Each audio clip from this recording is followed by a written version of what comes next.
16.6 ICT Revolution in India. The new millennium ushered a world of greater interconnectivity with greater flow of data, information, and shrinking time and national boundaries. The force behind this rapid transformation is revolutionary changes in the information and communication technologies.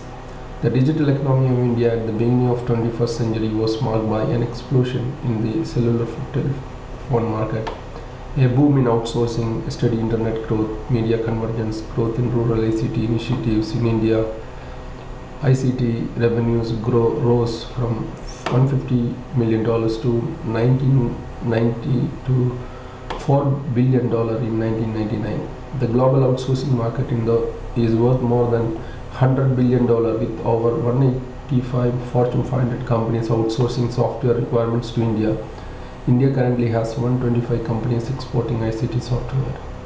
The government of India is also taking special initiative to encourage ICT revolutions to its land and people.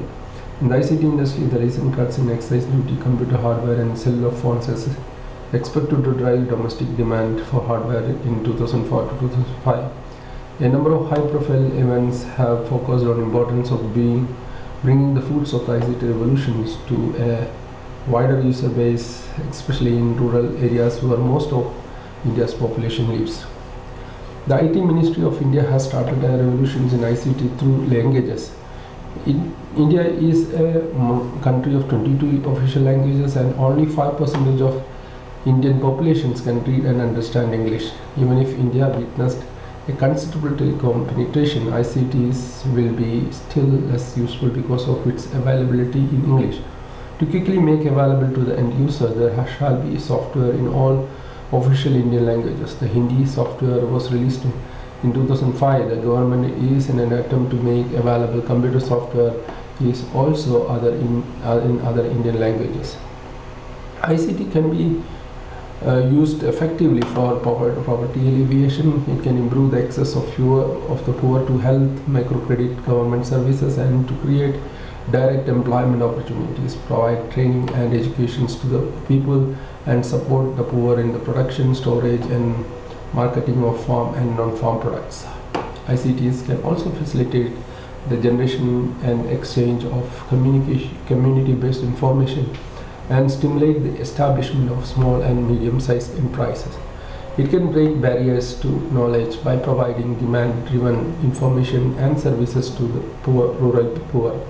There are many pro-poor ICT initiatives in India aimed primarily at improving the availability of market and other information for livelihood improvement. For example, information village research projects run by the Center for Research in Sustainable Agriculture and Rural Development of the M.S. Swaminathan Research Foundation in Chennai, Tamil Nadu.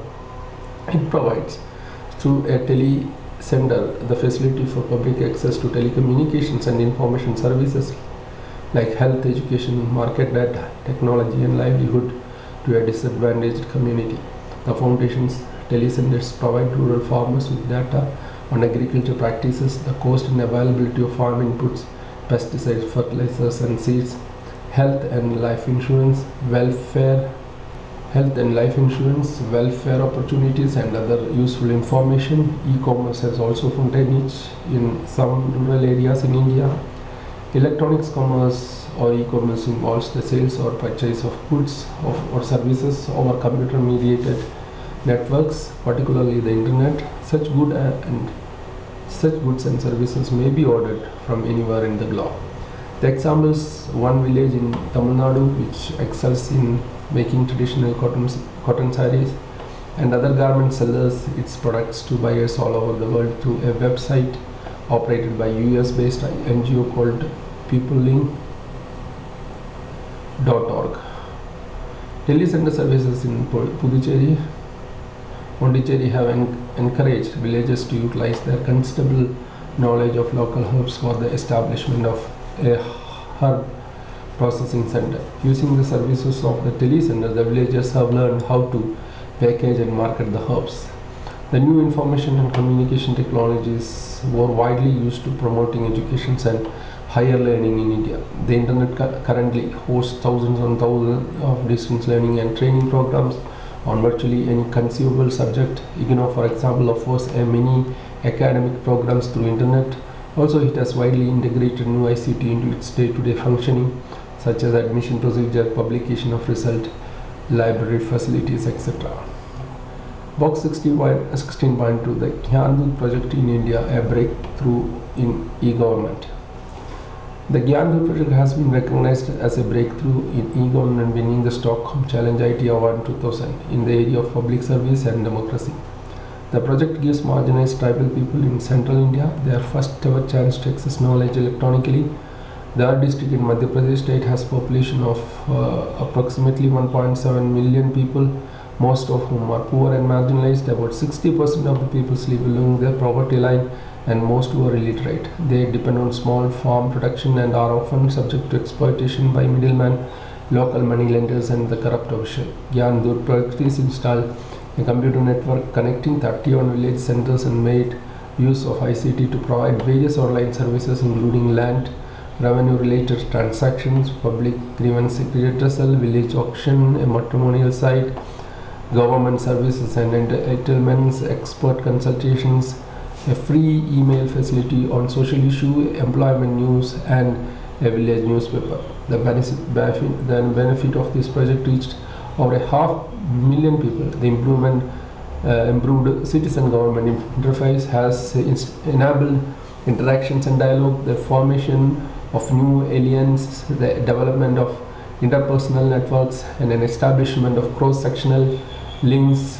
Greater access and control over information have empowered the community and resulted in better governance. You can see through these source links some of the projects. India still have a long way to go in making ICTs widely available to its population. A digital divide in terms of accessibility of latest technologies to vast majority of Indian population is widely persistent even today. The digital divide is persistent in terms of the geographical location, educational attainment, income divide, skill attainment, etc. The large extent of ICT penetration in India has occurred in urban areas only. The rural India, or more than 90% of Indian populations, lives in largely excluded from these developments. There are also various other social factors such as caste, religions, and class, etc. still rules the Indian social structure, which facilitates the existence of inequalities in the society, and this in turn reflects the ICT's induced development as well. 16 points on poverty estimates and poverty eradication measures during the reform period. Poverty in India is a predominantly rural phenomenon. More than 3/4 of poor people in India lives in rural areas. Also, there is a wide variation in poverty across different states. Moreover, progress in reducing poverty is also very uneven across different regions. Based on the data collected by Economic Survey, they makes a comparison of poverty situations in pre and post report reform period. According to them, rural and urban poverty increased during the first 2 years of a reform period. The phenomena of faster decline of rural poverty in 1980s have been halted in the period of 1991 period. There has been a decline in the absolute number of poor in the 1980s, in contrast to the post-1991 period showed an increase in the absolute number of poor. Urban poverty declined much faster than the rural poverty in the post-reform period.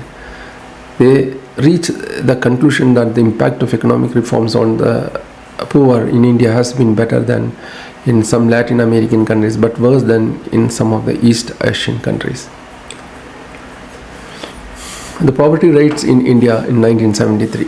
It shows from 1973 to 1999. It's all over India percentage, and rural percentage and urban percentage has been given separately. The government of India adopted several poverty alleviation programs to help people, the poor, to improve their economic, physical and social condition. These programs are directly targeted at the poor, and the benefit from them would accrue to the poor from the normal economic activities. The program which aimed at direct helping the poor instead of entire population are termed as target poverty alleviation program. The rationale for targeting the poor of development programs is that the benefit of social returns are larger for the population at the lower end of the income distributions than the upper end.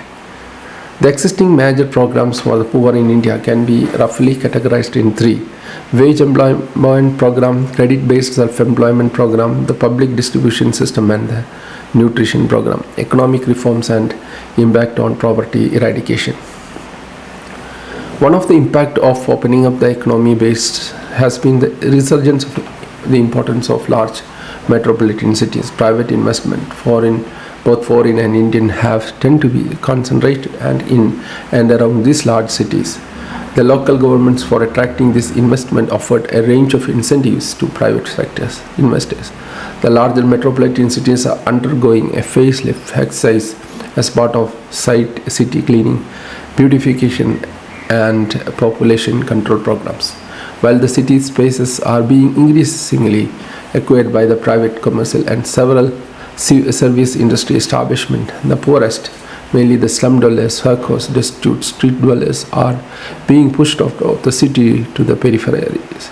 The city peripheries are getting degenerated with the low value employment, poor living condition, thus making a lot of urban poor worse. Opening up in the developing economies was primarily visualized a mechanism where trade would function as an engine of growth, and the fruits of growth would trickle down the poor. However, the result had been mixed, with the many countries observing widening inequality in their economics, contrary to the conventional trade theory prescriptions. The internationalization of trade has opened up vistas for globalization, production, creating profound changes in the labor market, such as widening wage disparity, increasing contractualization of work, skill-based segregation of work, etc. As per 1991 census, 90% of the Indian workforce is in the unorganized sector. This is hardly any legal backing, social spending, or any form of support to this class of workers, who are the poorest among all groups of workers. They do not have any collective bargaining capacity with an institutional backing. For the vast majority of them, there is no fixed place for work, no fixed working hours, no regular wages, no job security.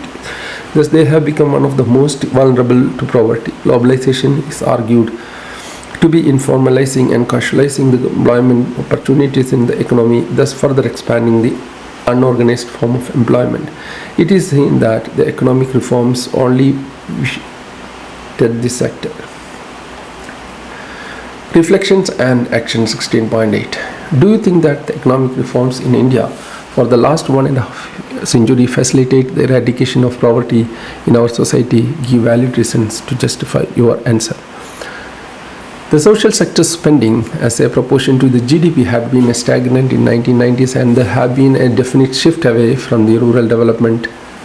The share of health expenditure had been stagnant, and that on education has been declining. The government is further trying to reduce the size of the current expenditure by shrinking the accounts on pension, subsidies, etc. The reduction in the social sector expenditure, for more details, refer unit, have a negative impact on the poverty eradication programs. Though poverty has declined at a macro level, with a significant decline in the proportion of people living below the poverty line from 15.3% in 1977 to 78 to 28.1% in 1999 to 2000, there are wide rural, urban, and interstate disparities in the improvement rate. In 1999 to 2000, Bihar and Orissa continued to be the two poorest states. In 1999 to 2000, 20 states and union territories had poverty ratios below national average. The 10th Plan 2007 to 2007 has set a target of reduction in the poverty ratio by 5 percentage points in 19.3% by 2007 and by 15 percentage points by 2012. The targets for the rural and urban poverty in 2007 are 21.1% and 15.1% respectively. Closely related to poverty is the issue of unemployment. There are large interstate differentiations in unemployment. During the period 93 to 94 to 99 to 2000, growth in employment was the highest in Haryana, followed by Gujarat 2.31%, while Kerala recorded the least growth of only 0.07%. 16.8 Development and social sectors. When it comes to education, India shows a rise in 18.3% in 1951 to 64.8% in 2001. But even then, it continues to be a lag behind several other developing countries in the region, as shown in Table 16.3.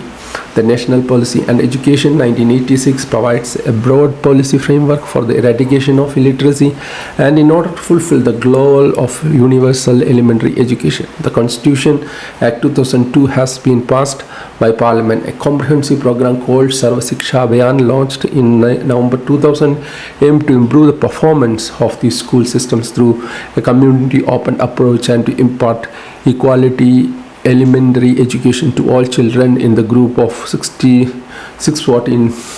14 by 2010. So this is the literacy rate in India in census year from 1951 to 2001. You can see the number of percentage increased from 18 to 64%. For male, it becomes 2% to 75%. In females, it was 8%, become 54%. And the gap is between male and female literacy rate is almost same, that is 18.3%, and now it is 21.69%. So there is also a table of global positions of India in edit and youth literacy rates. You can see in China in 1990 to 2001 there is an increase from 78.3 to 85%, and you can also see for other countries. For India it is 49.3, becomes 58%. In literacy, youth literacy rate also there is the variation is 95.3 to 97.9 in 2001 in India. In China and in India it becomes 64.3 to 73.3. So this is the sources from National Development Program 2003 and the National Program for Education of Girls at Elementary Level has been launched in 2003 to 2004 for providing additional components for education for girls in elementary level under SSA. The number of primary schools increased from 6.39 lakhs in 2000 to 2001.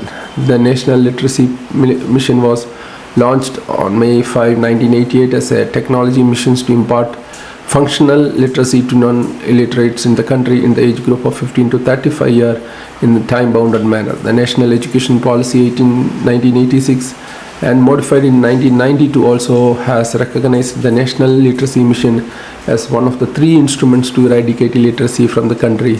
The other 2 being universalization of elementary education and normal education, and non-formal education. Now we will see the population and family welfare. The population of India, according to the population census of India in 2001, was 1027 million with 531 million males and 496 million females.